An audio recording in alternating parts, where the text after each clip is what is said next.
Put a statue of Andy Reid on the 50-yard line. He can coach until he's dead. And then after he's dead, if he wants to coach one more year, wheel his corpse on over to the side.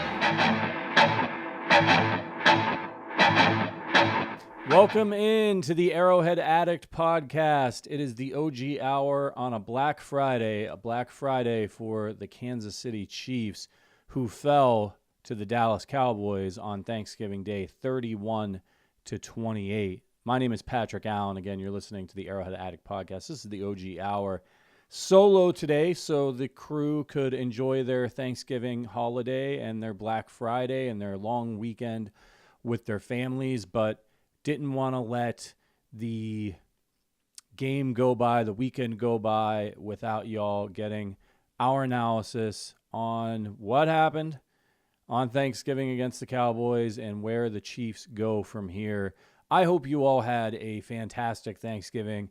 I know the Chiefs game was a bummer, and I'm sure you're all still thinking about it and kind of put a damper on your holiday. But I hope you spent time with your families, had some good food, and are enjoying your time off of work if you have it. I know I did. It was really great to see my family and spend some time with them yesterday and not have to do the show. And frankly, after dinner, so this is how I did it.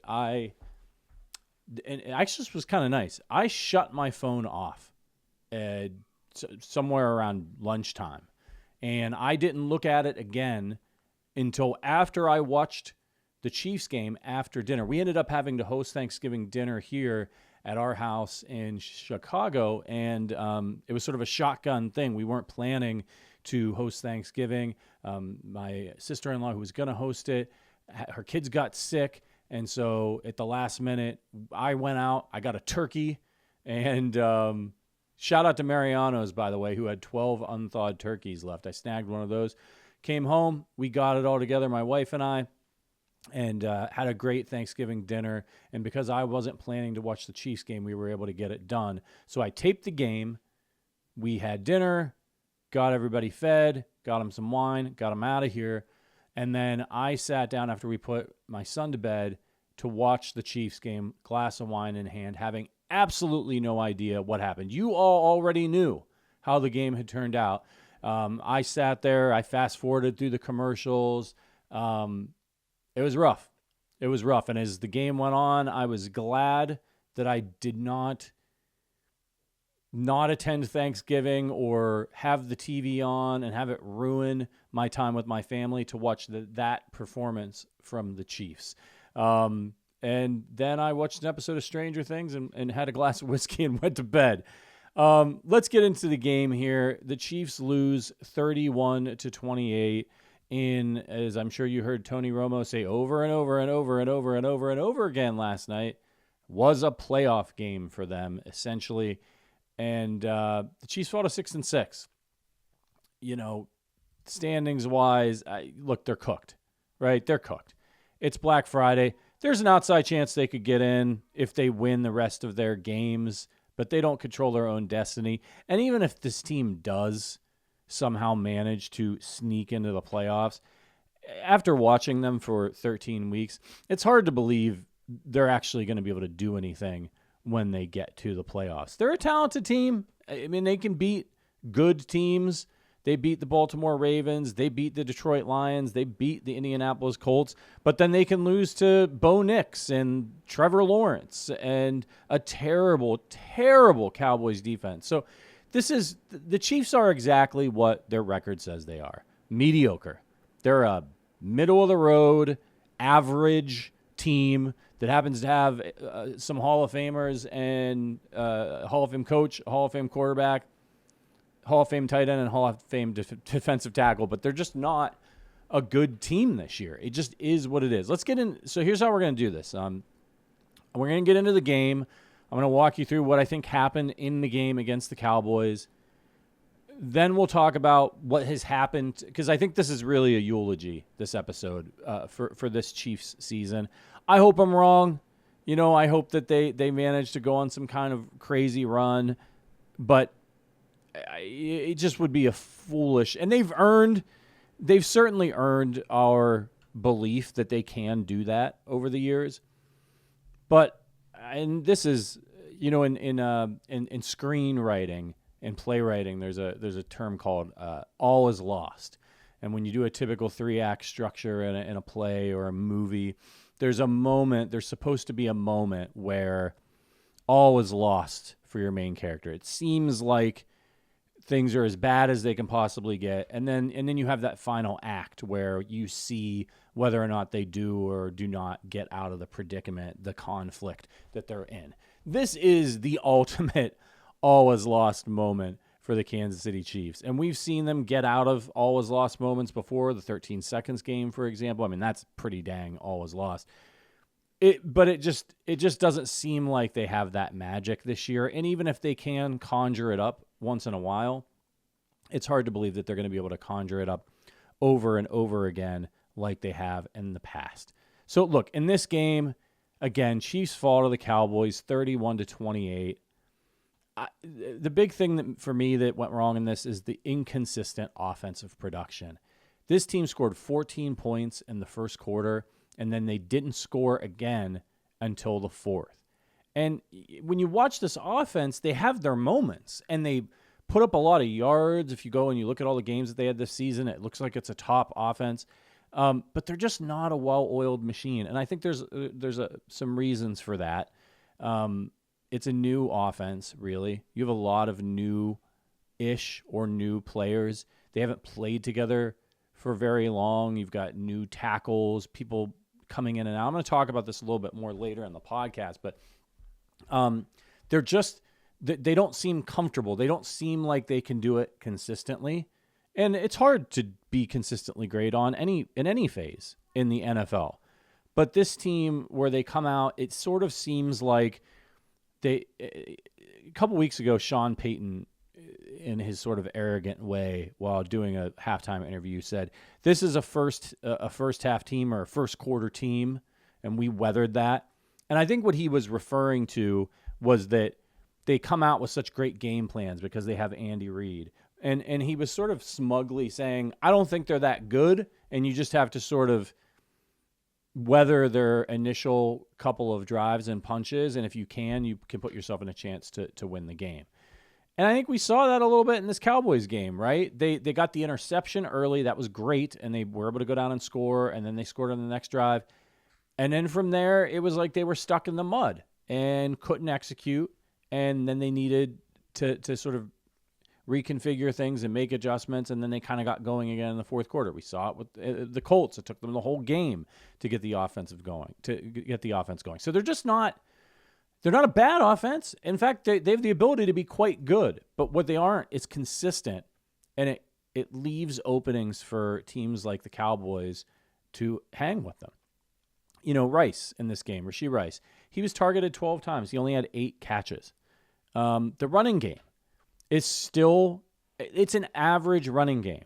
Credit to Andy Reid. He ran the ball in this one more than, not quite as much as they did last week against the Colts, but 23 runs in this game, although 3 of those were Patrick Mahomes scrambles. But Kareem Hunt, 14 carries, 58 yards, 4.1 average. He had a run of 14 yards. He looked fine. Isaiah Pacheco only got 3 carries in this game. He was good, 16 yards on those carries, a little bit to Worthy and Rice. But the issue is what I've been talking about on this podcast for a while now. They're just not explosive. Nobody is afraid of them in this run game. Kareem had a couple good runs last night, but they just don't have the juice out of the backfield. And when you see and I'm not saying that they can go out and get a guy like Jahmyr Gibbs, right? But when you see the difference having running backs like that makes, and James Cook and Jonathan Taylor on these teams, to have an all-time great quarterback and to not give him, and to be so focused on receiving weapons and not give him a weapon that can make everything he does easier. Having a running back that teams are afraid of and have to game plan for makes everything easier on Patrick Mahomes. It opens things up down the field, and the Chiefs just haven't had that. And we'll talk about that a little bit later as well, and why I think that they haven't had it and if they're going to change it. But analyzing this game, they just weren't able to really gash the Cowboys over and over again on the ground. And I think that lack of respect that teams have for their running game, they're fine giving up a 6-7 yard run, whatever. They just want to get you in a situation where you're going to have to throw, and then they're going to be fine. On the defensive side of the ball, they can't rush the passer. I mean, that's the problem. I'm sure a lot of you watched that game last night and you're like, the cornerbacks stink. They can't cover. Listen, CeeDee Lamb and George Pickens are really good receivers. Nobody is stopping these guys, okay? It's not just the Chiefs. George Pickens has been lighting people up all year. CeeDee Lamb is one of the best receivers in the NFL. They're big, they're physical, they challenge you, they put you under stress. And the Chiefs cornerbacks are pretty good. They have some issues, but they're pretty good. And they were trying. I know we're all frustrated about the penalties, and some of them were bullshit, and some of them were warranted. And I'm sure we're all frustrated about that, but they just have no chance. Because if the blitz doesn't get home, when the Chiefs, the only way the Chiefs can get pressure is if they blitz. So if they're blitzing, those cornerbacks are all out on an island. They don't have any help. They can't fail. And if the blitz doesn't get home, they're toast. And if they can't get pressure with 4, they can't cover forever. So Dak Prescott can sit in the pocket. Do you know how many times Dak Prescott was sacked in this game? 0. He was not sacked. The Chiefs can't get pressure. It all starts up front. Their linebackers are good. They can buckle down and stop the run. Look what they did to Jonathan Taylor last week. They shut him down. They shut down Jahmyr Gibbs, who I was just singing his praises. They were able to shut him down and win that game. But their lack of being able to get pressure is their Achilles heel. And teams know it, and they're taking advantage of it. Good quarterbacks and receivers can torch this defense. As good as, if you look at their metrics, they look like they're a good defense, just like the offense.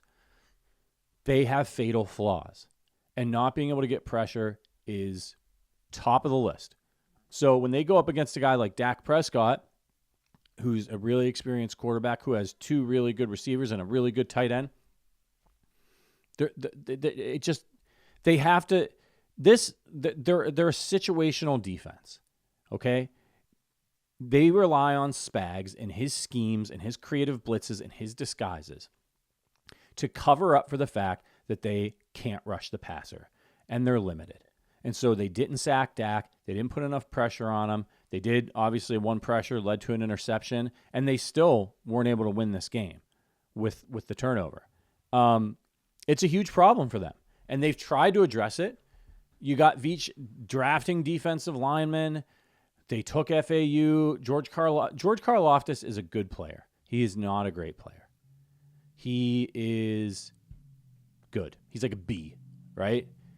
Chiefs need more. They have to figure out the pass rush. They have to, or this is going to keep happening to them, especially when they're as unbalanced as they are right now. And then I think, another thing in this game is the injuries. Like, they had no offensive line by the time you got to the late stages of this game. You got Mike Caliendo in there playing for Trey Smith. Then Jawan Taylor gets hurt. So you've got Taylor and then, or more in there. And then you've got an injury to Joshua Simmons, who, by the way, is going to miss time. He had his arm in a sling. I believe he dislocated his wrist, is what I saw on Twitter. So you're going into that end of that game with Mike Caliendo and Wanye Morris playing left tackle and Jalen Moore playing right tackle, and you've got, God bless him, Creed and Kingsley. I mean, that's what happened in this game in particular. And then you had a bunch of penalties that were constantly backing this team up, putting them in, in less than advantageous situations. And it was just a big stew of garbage. And they weren't able to overcome it. They were close, but they could not stop this Dallas offense. This is a really good Dallas offense. I expected this to be a shootout. But the fact that the Chiefs' offense sputters so much and can't consistently score. Like, they should have, I know they put up 28 points in this game, and that should be enough. Their defense, okay, is better than Dallas's. And I know I just spent a lot of time talking about their defensive flaws, but their defense is better than Dallas's defense. Way better. Dallas's defense is trash. They added some pieces, and they're a little bit better than they were early in the season. This is not a good Dallas defense. People have been lighting them up all season long. It's one of the worst defenses I've ever seen. Bengals defense is maybe the worst defense I've ever seen this year. So this Dallas offense had more success against a much better Chiefs defense than this Chiefs offense was able to have against a terrible Dallas defense. So I mean that's what it came down to is penalties and the Dallas offense ultimately outplaying Patrick Mahomes and the Chiefs offense. It's frustrating. It was a road loss by 3 points. And if the situation was different and it's just another game, it would have been a fine loss. There's a lot of talent on that Dallas offense. You lose this game, whatever it happens. But because of the way the Chiefs have played all season, because the Chiefs have been mediocre all season, they can lose games like this to other mediocre teams like the Dallas Cowboys or the Jacksonville Jaguars, and I know they have a great record, but I think they're mediocre, the Denver Broncos. The Denver Broncos just have been executing where the Chiefs have not been. So it's a frustrating game at the end. Mahomes' stat line looks fine, 261 yards, 4 touchdowns, no interceptions. He was sacked 3 times for 18 yards. I will do earning their Arrowheads for you, even though I don't feel like it in this game. Let's see here.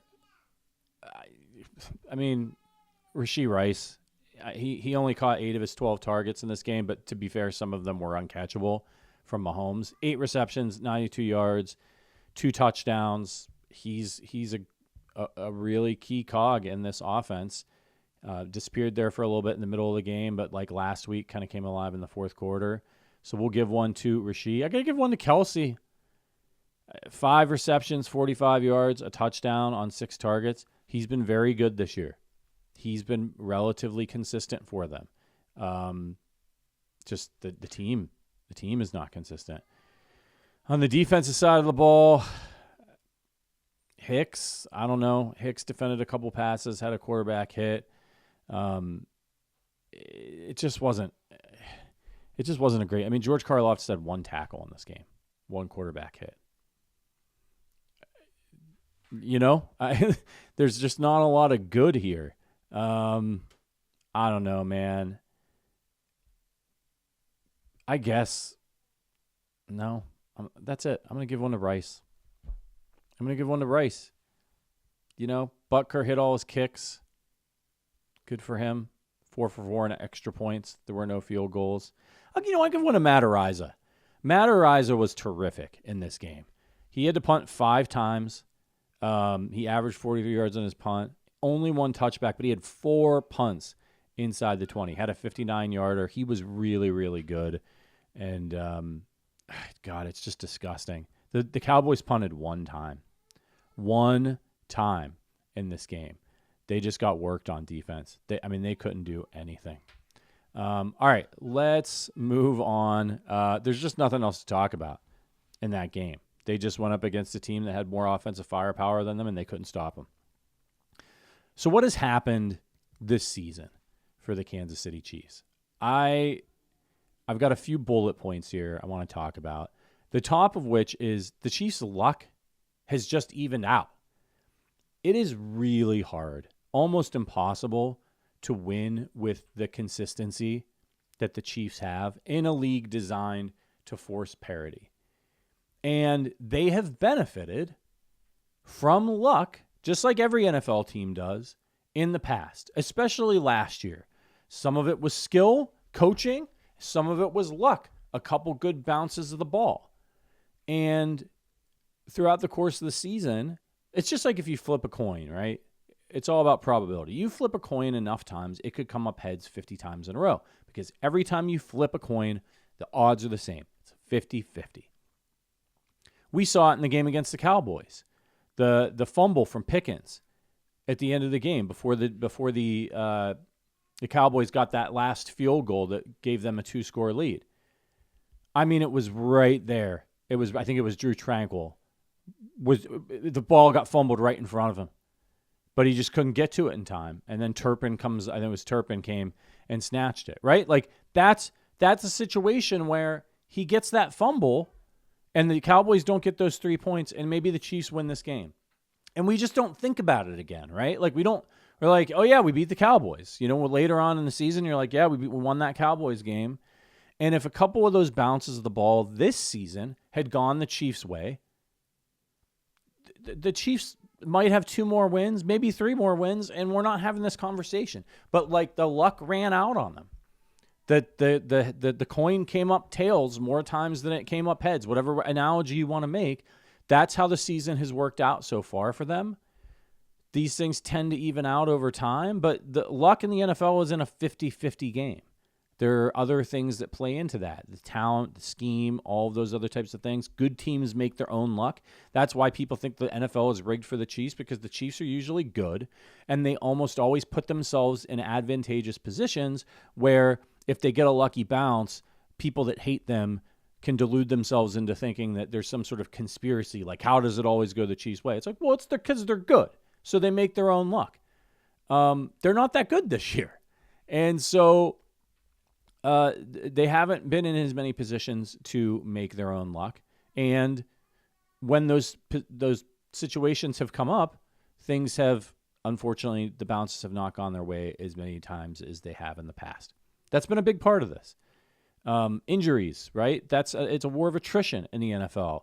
Injuries and the Rashee Rice suspension, that's worked against the Chiefs this year. Losing Worthy early in the game, that worked against the Chiefs. Joshua Simmons being away, that worked against the Chiefs. They're trying to build continuity on their offensive line. I'm not saying he shouldn't have gone to tend to a family matter, but the fact of the matter is you don't have, like I just was talking about the offense, right? Well, the offense is, they're not consistent. They seem like they're still trying to figure themselves out. Well, those things play into that, man. Like you didn't have your left tackle all season or for a lot of the season. You don't have your number 1 wide receiver to work him in, to figure out what so you've got a team that is still trying to figure itself out in week 13. I really feel like when I watch this team, like they don't have an identity, right? Pacheco has been injured.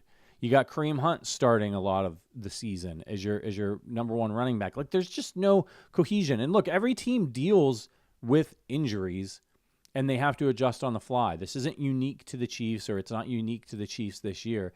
But when we're diagnosing what's gone wrong for them this season, where in seasons past, maybe they've been able to weather some of these things, it all adds up. You've got a rookie left tackle who misses a large chunk of the season right after he's getting started. You have your number 1 wide receiver who missed all of last season because of an injury and then comes back and misses 6 games to start the season because he's a knucklehead and made a knucklehead decision. Yeah, that's why you're in week 13 still searching for your offensive identity. Those things matter. And that's hamstrung the Chiefs this season. Uneven play from Patrick Mahomes. I know it feels like a sin to criticize the guy because he's so brilliant, and he made brilliant plays yesterday. I think that pass to, I think it was Xavier Worthy, where he was running and he jumped out of the diving tackle and made the pass and fell down. Like, he's still Patrick Mahomes, but he's not been as consistent this year, and maybe that's because he needs to be consistently great at a higher level than he has in the past, because he just doesn't look, Tyreek Hill, man. Having him run around out there. Look, the guy won the MVP the year without him. He doesn't need Tyreek Hill. But it was nice to have him. It makes things easier. And I think we're seeing that this year. He just doesn't, there's just not as much of a margin of error for this team. So when Mahomes makes mistakes, they're magnified. And this year, he has made mistakes that were catastrophic. The pick 6 against the Jaguars and the interception, the terrible interception against the Broncos. Those 2 plays, if he doesn't make those plays, maybe they win those games. And you've got a team that is 8-4 right now instead of 6-6, if the Chiefs were 8-4, they would be in the playoffs. They would be in the playoffs. And the division would still be on the table for them, by the way, because the Broncos would be 8-3 because the Chiefs would have beaten them. And so the Chiefs would be a game out with the tiebreaker and a game coming up against the Broncos to play. So, like, it seems like such a disaster of a season for them because of how consistently brilliant they've been. But they're a couple plays away from being 8-4 this season. And some of that lies on the shoulders of Patrick Mahomes. He's somebody that people want to put in the GOAT conversation. He is one of the greatest quarterbacks of all time. His expectations for him are much higher than they are for your average quarterback. And so while every quarterback is going to have bad games and make mistakes, those two mistakes that I just mentioned, among others that he's made this season, have cost the Chiefs. The Chiefs need Patrick Mahomes to be Patrick Mahomes, and they need him to be Patrick Mahomes more consistently, and he just kind of hasn't been this year. It is what it is. And then this last point here, staleness, fatigue, and hubris. You've heard me talking about how I think the Chiefs are suffering from a little bit of hubris this season on this podcast. I think the belief that they will always figure it out is leading to a lack of urgency. You know, I heard the report when they were coming out of the bye week that they just thought they needed to win 2 of their next 3 and they were going to be in good shape. Instead of coming out of their bye week being like, we need to win this next game. I know that in sports, and particularly professional sports, panicking is not good, right? Nobody wants to panic. Panicking is not going to solve the issue that the Chiefs are having. It probably would make things worse. And the Chiefs have, over the years, not panicked, been steady, and worked their way out of problems. So it stands to reason that they would not want to do that this year either. And I understand that. I also understand that Andy Reid can't go up to the microphone and be like, we're screwed. I mean, we are in big, big trouble. And like, because that doesn't do any good, right? He's trying to send a they may be having different conversations in the locker room, but going out and saying that in front of the media probably doesn't help anything. But when you hear reports like coming out of the bye week that they think they just need to win, like those are things they told reporters. Those weren't forced like press conferences where they got to go out and do the PR thing. That's private conversations with reporters, kind of off the record, and they don't say who said it. In the building, you hear that, James Palmer. In the building, they're saying, man, the other thing that they said was in one of those similar reports, we think we're a lot better than we were last year. Our record just doesn't reflect it. Now, look, I agree with that. I think this team is better than the team that they had last year. But how is it helpful to say, not only thinking it yourselves, but saying it to a reporter? Who cares if your roster is better? You know what's not better? Your record. If your record is not better this year than it was last year, then I don't care what you think about the talent. You're not better than you were last year. You're worse. Far, far, far worse. That team only lost 2 games. The thing is the thing, right? Your record, how you perform. That's the thing. Who cares about that theoretical stuff? It doesn't help you. The Chiefs need to focus on what they need to do to fix their record right now. How to win the next game. And it seems like they're suffering from, they're so confident in themselves that they're just not, the level of focus I think isn't where it needs to be. And look, I'm going to say something. All of this this bullet point here, staleness, fatigue, and hubris, this is speculative for me. I'm not in the building. I don't know what I'm talking about. I'm a fan analyst trying to make heads or tails of what is going on. That's all. I'm just like your buddy in the bar talking about the Chiefs. They suck. What do they do? Like that's all this is, right? But that's the platform, right? We're at fan-sided, and I'm making my best guess here as somebody who's been following this team pretty much his entire life and who has been covering this team for 15, 16 years now. I think they're suffering from overconfidence and hubris. And it's like Kelce at the bat. I think that's the best example I can think of. If you know the poem of Kelce at the bat, he goes up there and he strikes out. And he's the hero. And it's assumed, you're assuming as you're reading the poem, oh, he gets a strike. Oh, he gets a second strike. He's going to hit it. He's going to hit it out of the park because he's Kelce, right?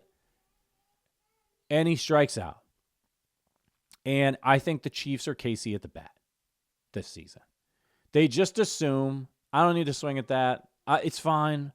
I don't need to swing at that. It's fine. I'm waiting for my pitch. And the pitch never came. And that lack of focus and hubris and some of the decisions that they've made from a roster and personnel perspective, I think is costing them. I think they always believe it's going to work out. And so they're just not quite as aggressive as they need to be. You've heard me talk about it. They should have went out and got Breece Hall. I think it would have helped them. And they didn't do it because they're planning for the future. We can win with the guys we have in the building, blah, blah, blah, blah, blah. That lack of urgency, that lack of we got a real problem. Our running game, it's not where it needs to be. Maybe we can't figure it out. You know who could help us figure it out? Breece Hall. Are we going to have to overpay for him in terms of draft capital and then sign him? Yeah, but you know what?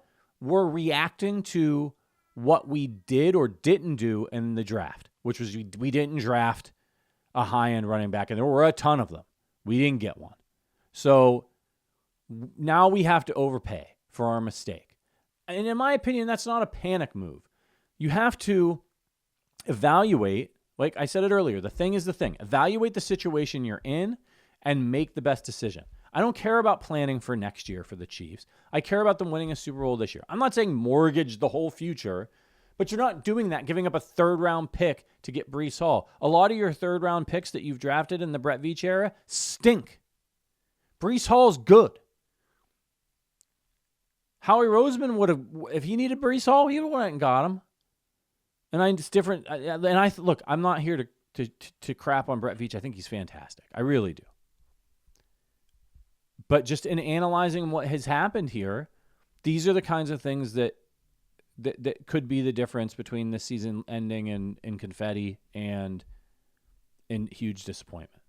And the belief that they can figure it out, the belief that they can do it with the guys that they have in the building, I think it's come back to bite them this season.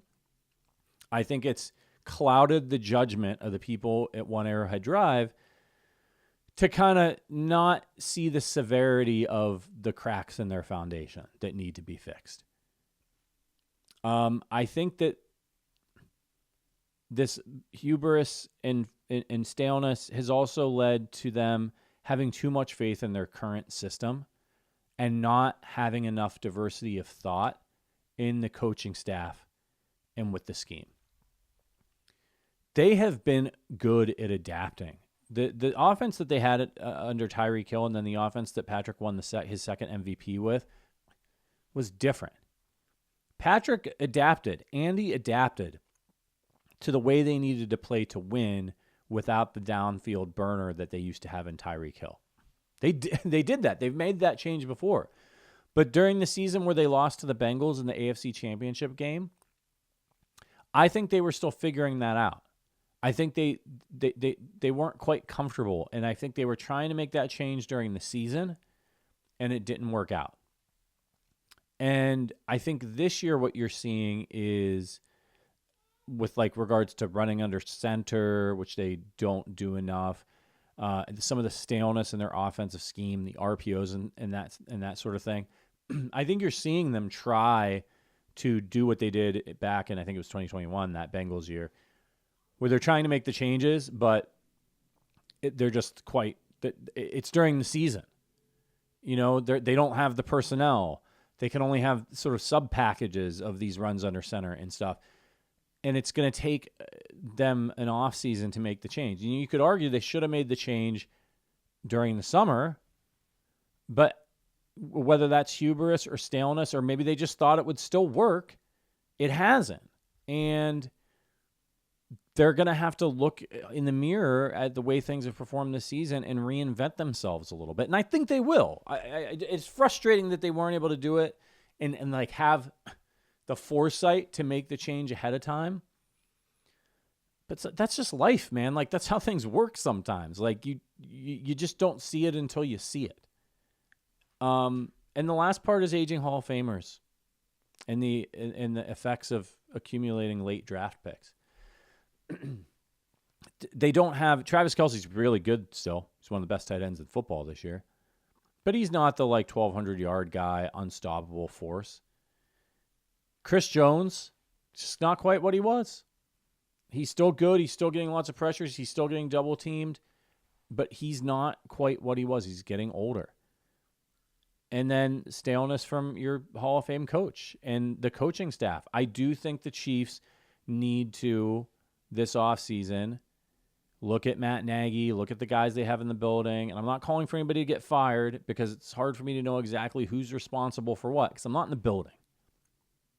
But they could use some new ideas. And those ideas can come from this coaching staff, but they have to, they have to do it. And if they can't do it, they should bring in some extra people. It's a good thing. Change is good in organizations that have the same people in them over and over and over again. You need new ideas. You need new ways of looking at things.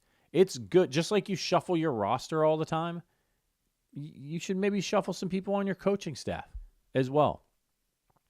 So the last thing I want to talk about before we get out of here is that this is fixable. I really do think this is and it's understandable. I know everyone's frustrated because the team's 6-6, and they're probably not going to make the playoffs.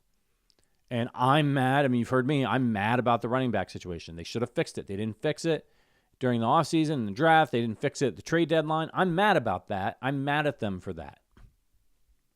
But it's understandable. I'm not going to hang them for believing that they could figure this out with the guys they have in the building, that they had the right mix, that they had the right playbook, because they just won the Super Bowl 2 years ago. They were in the Super Bowl last year. They went 15-2. They thought they were better. They are better talent-wise. Like, it's understandable that they thought they had what they needed this year. It's understandable that they thought they could figure it out. And frankly, they've earned it.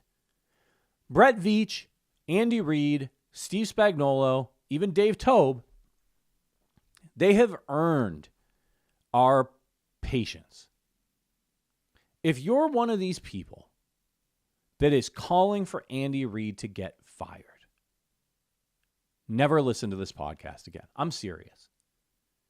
Because you're just going to continuously be frustrated with the show and with the hosts on the show. Because the hosts on this show aren't stupid. And if you're so emotional over they're 6-6, by the way. Cleveland Browns fans would kill to cut off their arm to be 6-6.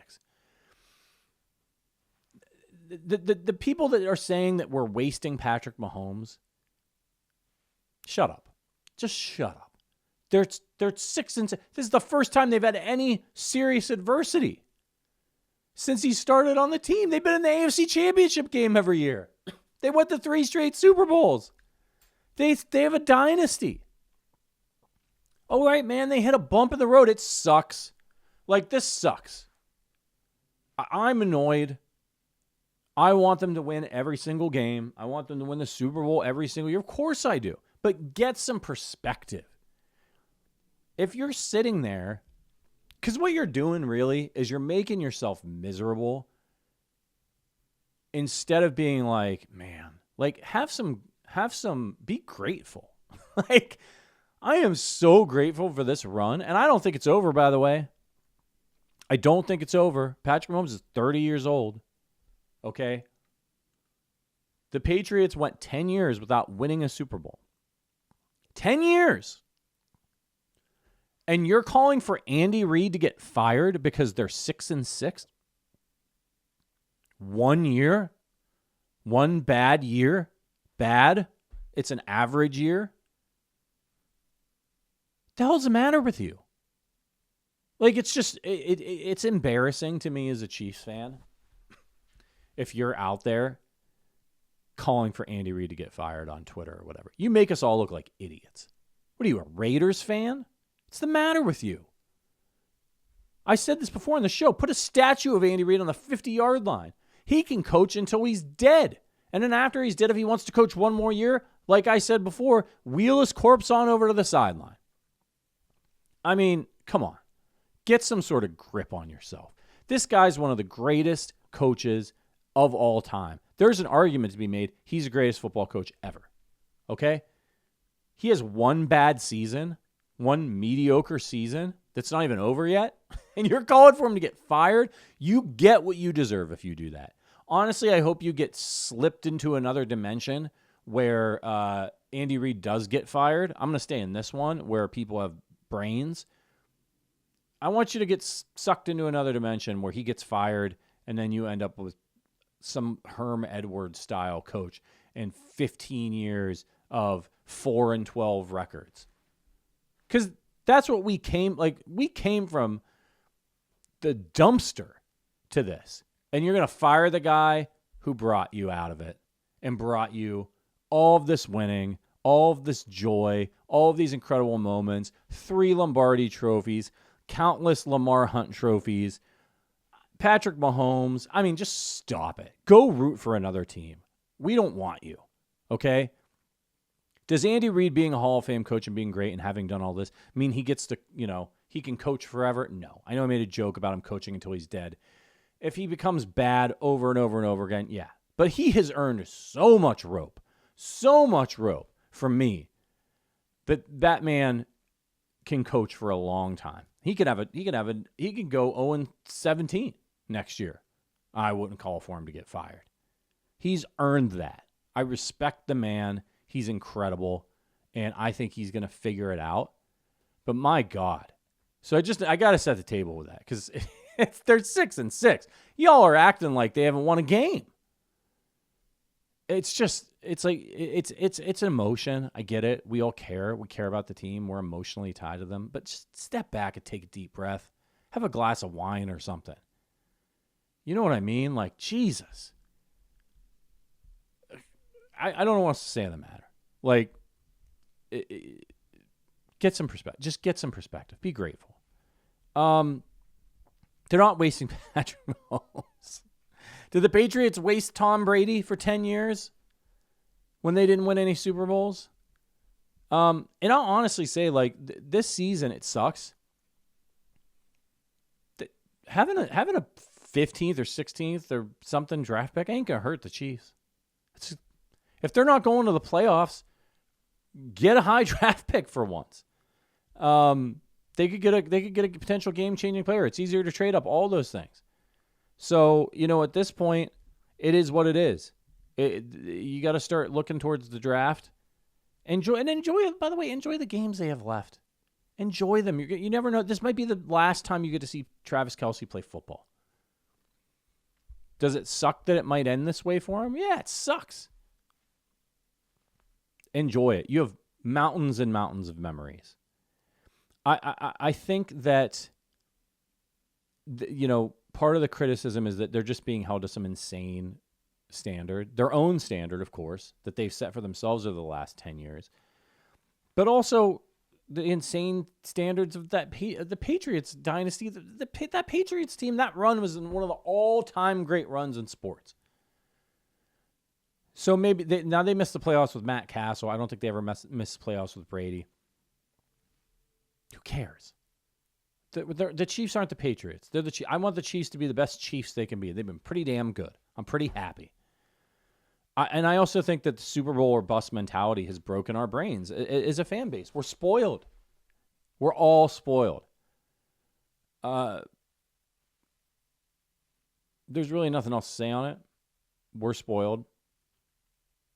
It's really hard to win as much as the Chiefs have won in the NFL. If they take a step back so they can take a step forward again next year, fantastic. Sign me up. I trust these guys that are running the organization. I trust Andy Reid. I definitely trust Patrick Mahomes. So maybe they need to look in the mirror and they need to change some things. I trust the organization to make the necessary tweaks this offseason and for things to come together. Now, I know you might say, hey, shouldn't the Super Bowl have been a wake-up call? The offensive line issues got them. It's hard to have everything fall together perfectly for you every year. And even when they have fallen together for them, those Super Bowls, they barely won them, man. I mean, it was hard. I think this season, some of those things I talked about, maybe a little bit of hubris, a little bit of overconfidence, an earned belief in themselves, has led to some mistakes this year. But even after that Super Bowl, I mean, I was looking at this roster. I thought that they could go right back to the Super Bowl. If Simmons played well, I was like, this team's really good.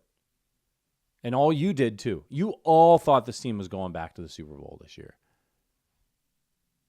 And if you say you don't, you're either a crazy pessimist or you're just lying.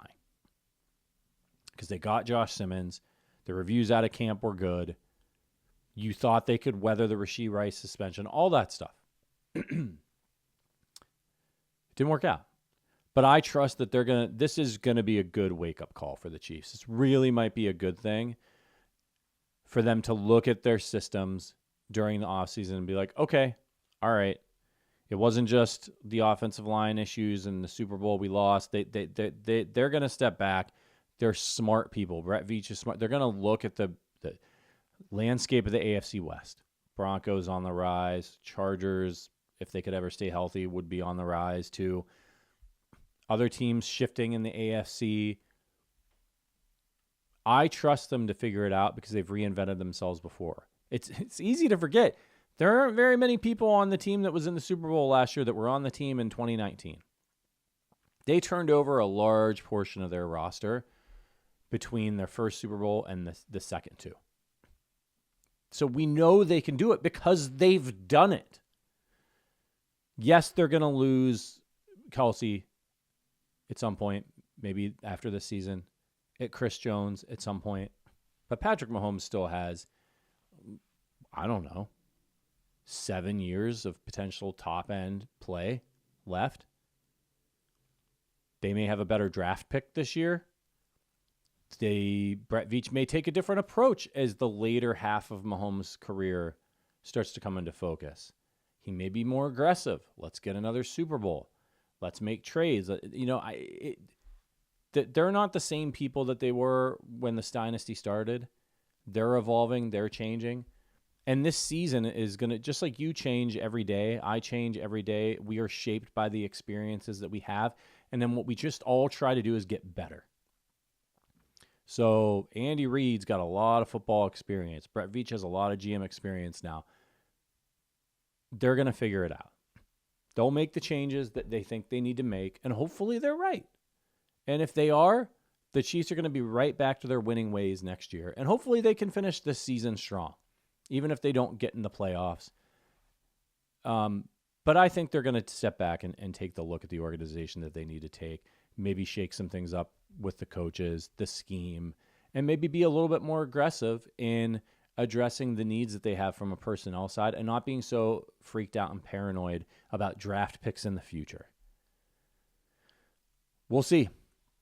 It's a bummer. I want to thank you guys. It's not easy doing a solo podcast, but our team's going to get this edited up for you and get it out as soon as they can. If you are watching on YouTube, hit the like button. Make sure you're subscribed to the Arrowhead Addict podcast. We're bummed out, but we're not going anywhere. We're going to be here with our regular slate of shows next week, and we'll help you talk through everything, and we'll bring you all the news and all that stuff. It's hard to feel too optimistic with the news that Simmons is going to be out.